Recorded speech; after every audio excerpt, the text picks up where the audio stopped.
और प्रश्न ये है कि हिंसा और अहिंसा में श्रेष्ठ किसको माना जाए।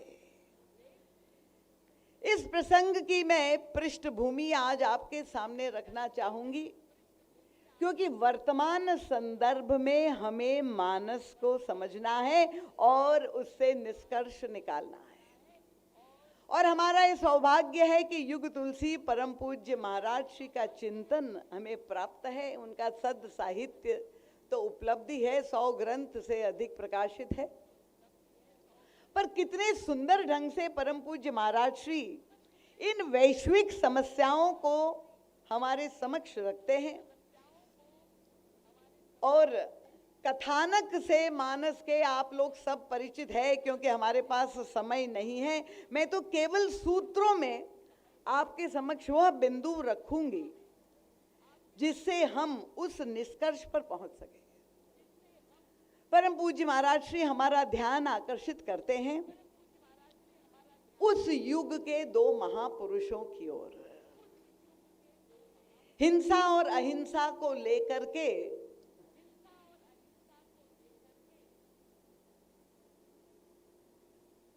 इन महापुरुषों के जीवन में भी हम देखते हैं कि एक के जीवन में हिंसा विजयी हुई तो दूसरे के जीवन में अहिंसा को विजयश्री प्राप्त हुई। और ये दोनों महापुरुष कोई साधारण महापुरुष नहीं, भगवान श्री राम की लीला के समय उपस्थित त्रेता युग के दोनों महापुरुष, एक है ब्रह्मर्षि विश्वामित्र और दूसरे भगवान श्री परशुराम जी। अब विश्वामित्र जी की कथा, क्योंकि पुराणों में है, आप लोग सब कथा श्रवण करते ही रहते हैं, जानते हैं कि जन्म उनका क्योंकि क्षत्रिय कुल में हुआ था, गाधी राजा के वे पुत्र थे। और विश्वामित्र जी एक बार वन में अपने सारे सैनिकों के साथ भ्रमण करने के लिए निकले। वन में ब्रह्मर्षि वशिष्ठ की वहां पर आश्रम कुटिया का दर्शन हुआ और संत से आशीर्वाद लेने के लिए राजा पधारे। वशिष्ठ जी महाराज ने जब देखा कि राजा पधारे हैं तो उनका स्वागत, बड़ा भव्य स्वागत किया, राजोचित स्वागत। ऐसा नहीं, यद्यपि वन में कोई भौतिक संसाधन उपलब्ध नहीं, कंदमूल फल, और वो आज के इंटरनेट का युग भी नहीं था कि अचानक कोई अतिथि आ जाए तो आप टेलीफोन करके डोमिनोज से ऑर्डर कर दे। वहाँ वन में संसाधन नहीं, पर ऐसा राजोचित दिव्य स्वागत राजाओं के अनुकूल विश्वामित्र जी को आश्चर्य हुआ कि महात्मा कुटिया में रहने वाले स्वयं निस्साधन दिख रहे हैं और इतनी भव्य विशाल व्यवस्था कैसे संपन्न हुई। और उन्होंने जिज्ञासा व्यक्त की। और मुनि जी महाराज स्वभाव से सरल निश्चल भाव से उन्होंने बता दिया कि ये सब हमारे पास जो कामधेनु की कन्या नंदिनी गाय है उसकी कृपा है। जो कामना मैं उनसे व्यक्त करता हूं वो पूरी हो जाती है। हमारे संत राजकुमार दास जी भी गौ सेवा में संलग्न। और जब राजा ने ये सुना तो राजा के हृदय में लोभ का उदय हुआ। कल्पना कर लीजिए, आप लोग सभी जो पुरुषार्थ कर रहे हैं, अगर बिना कुछ किए सब कुछ प्राप्त हो जाए, कौन ऐसा व्यक्ति है जो नहीं चाहेगा कि इतनी सरलता से वही राजा विश्वामित्र के हृदय में लोभ। पर जब लोभ उदित हुआ वो सीधे मांग सकते थे, पर ऐसा नहीं, क्योंकि लोभी व्यक्ति अपने पक्ष में तर्क अवश्य खोज लेता है। गोस्वामी जी ने कहा है कि ये जो 3 खल है, काम, क्रोध और लोभ, इनको बल कहां से मिलता है? तात तीन अति प्रबल खल तो कह दिया, पर इन तीनों विकारों को बल और शक्ति कहां से मिलती है? तो गोस्वामी जी तो मनोविज्ञान का ये दिव्य ग्रंथ है, उन्होंने कहा कि लोभ के इच्छा दंभ बल, काम के केवल नारी, क्रोध के परुष वचन सुनी, मुनि बर कहेउ बखान। अन्य विकारों के एक एक बल है, पर लोभ के दो बल है। कौन से? उनका इच्छा और दंभ। अगर लोभ है, कामना है और मांग ले तब तो कोई बात नहीं, पर लोभी व्यक्ति यही चेष्टा करता है। दंभ का मतलब दिखाता नहीं कि मैं चाहता हूं, घुमावदार ढंग से। और तब राजा विश्वामित्र ने मुनि जी महाराज के सामने भी यही बात कही, महाराज ये जो गाय है आपके पास, उसका पूर्ण सदुपयोग आपके द्वारा नहीं हो पा रहा है, क्योंकि आप तो वन में रह रहे हैं, आपको केवल दूध दही घी चाहिए। तो आप की आवश्यकता की पूर्ति के लिए मैं आपको 10,000 गाय दे देता। कितनी बड़ी उदारता! एक गाय के बदले में मैं आपको 10,000 गाय दे दे रहा हूं। तो लग रहे कि बड़े परोपकारी उदार राजा है, पर वो परोपकार धर्म के पीछे जो स्वार्थ और लोभ उसकी आड़ में छिपा हुआ है, उनका ये एक गाय मुझे दे दीजिए। और तब गुरु वशिष्ठ ने कहा कि राजन ये संभव नहीं है, क्योंकि कामधेनु किसी गृहस्थ के पास नहीं हो सकती है। ये परंपरा के विपरीत है, मर्यादा के विपरीत है। कामधेनु जब भी होगी तो एक निष्काम संत सन्यासी के पास ही हो सकती है। सकाम व्यक्ति के पास कामधेनु नहीं हो सकती, क्योंकि वहां खतरा है। जब व्यक्ति सकाम है, वो आपने संस्मरण सुना होगा, एक व्यक्ति दरिद्रता से ग्रस्त संत के पास गया, बड़े सदसिद्ध संत थे, और अपना सारा कष्ट जब सुना दिया, संत ने बड़ी मीठी बात की। उनका कहा ठीक है, जो भी तुम्हारी कामना है वो पूर्ति हो जाएगी, पर शर्त एक है कि मैं जो भी तुम मांगोगे मैं तुम्हें दूंगा, पर तुम्हारे पड़ोसी को मैं दूना दूंगा। और तब वो भले मानुष ने क्या मांग की? उन्होंने की कि महाराज ऐसी कृपा कर दीजिए कि मेरी एक आंख फूट जाए।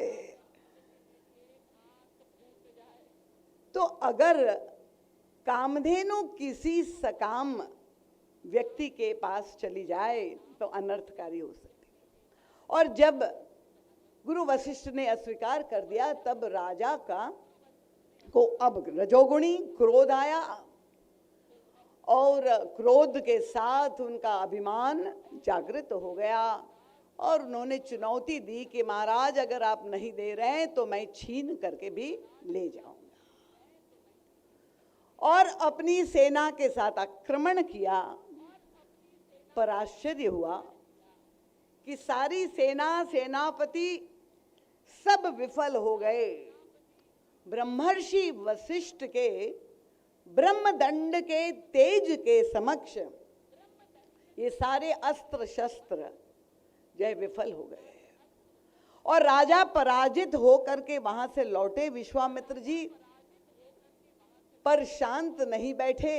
अब उनके अंतःकरण में जो प्रतिक्रिया हुई कि मैं दिव्यास्त्र प्राप्त करके पुनः युद्ध करूंगा, और उन्होंने घोर तपस्या की। तपस्या करके सारे दिव्यास्त्र, नारायणास्त्र, पाशुपतास्त्र, ब्रह्मास्त्र, तमाम अस्त्र दिव्यास्त्र प्राप्त किए, और ये सारे अस्त्र लेकर के पुनः वशिष्ठ जी पर की कुटिया पर आक्रमण किया। पर आश्चर्य कि दूसरी बार सारे अस्त्र शस्त्र के साथ राजा को पराजय का सामना करना पड़ा। वो ब्रह्मदंड के तेज के सामने, जिस अहिंसा व्रत में वशिष्ठ जी संलग्न थे, और तब विश्वामित्र जी को लगा कि दिग्बलम क्षत्रिय बलम ब्रह्म तेजो बलम बला, धिक्कार है। एक ब्राह्मण के, सिद्ध ब्राह्मण के तेज के समक्ष सारा शास्त्र तेज, सारा अस्त्र शस्त्र सब विफल हो गया। उनका नहीं, ये शस्त्र नहीं, अब मुझे भी वही ब्रह्मर्षि पद प्राप्त करना है। और उन्होंने शस्त्र का परित्याग कर दिया।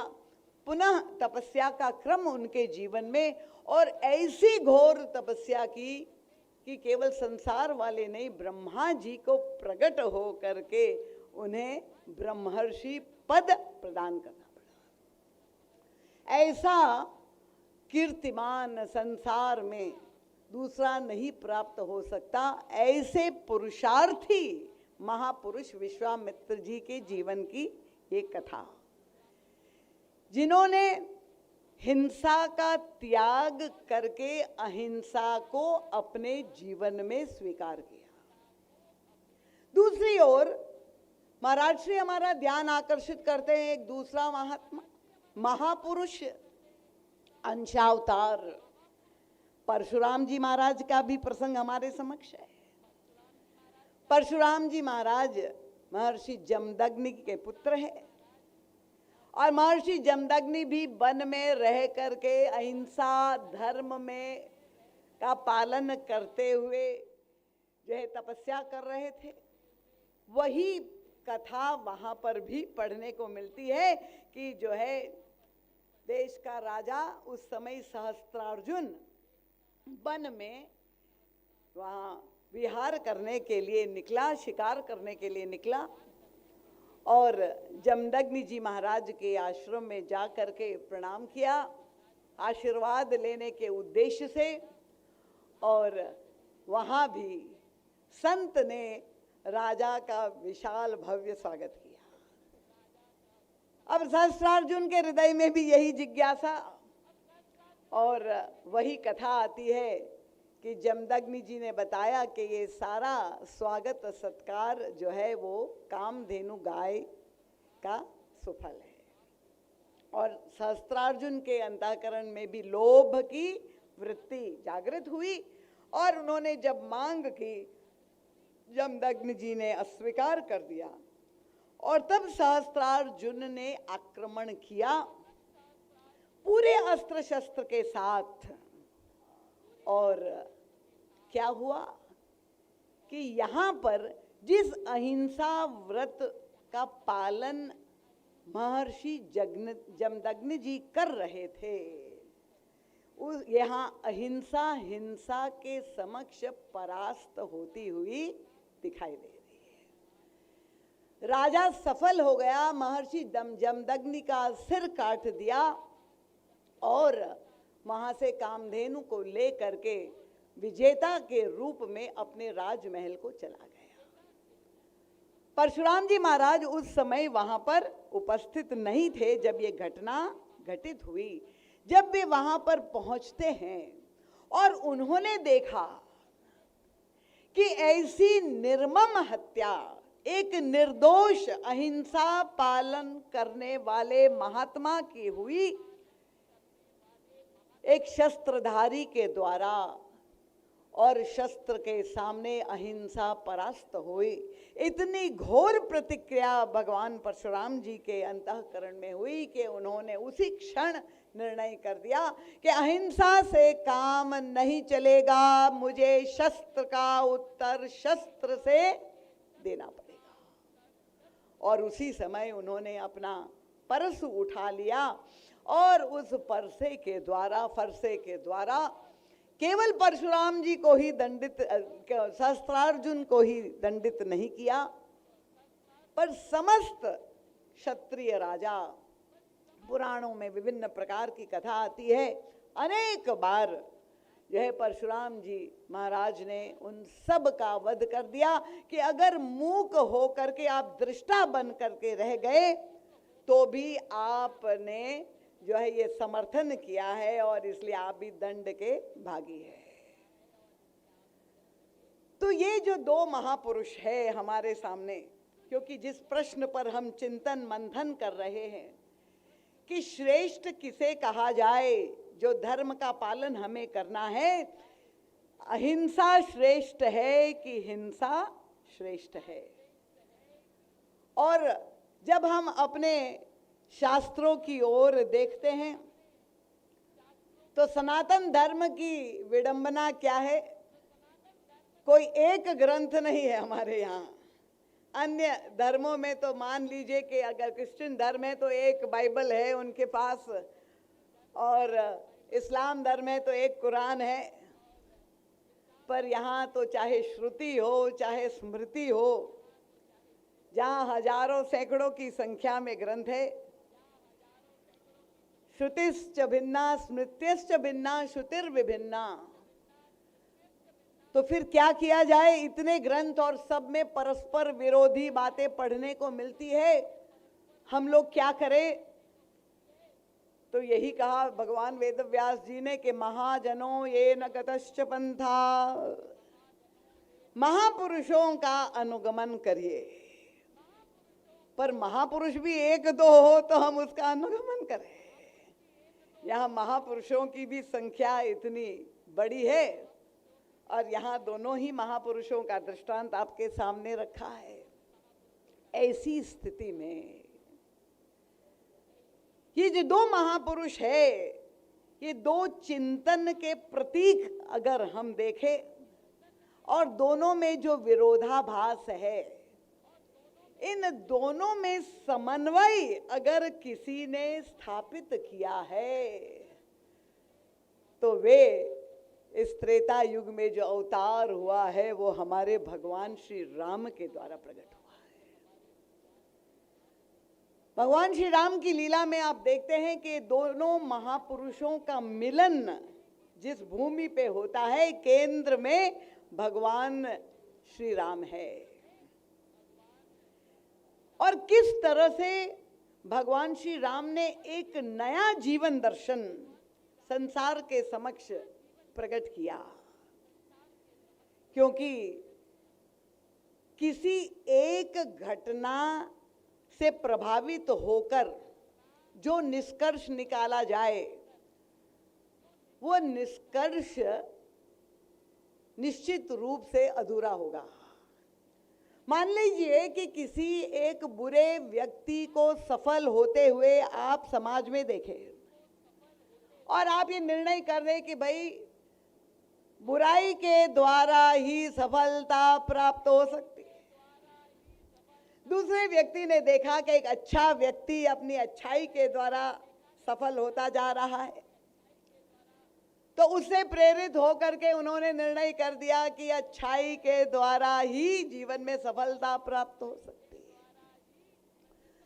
तो किसी एक घटना से ही प्रभावित होकर के अगर हम निष्कर्ष पे पहुंचेंगे तो वो निष्कर्ष एकांगी होगा, पूर्ण नहीं होगा।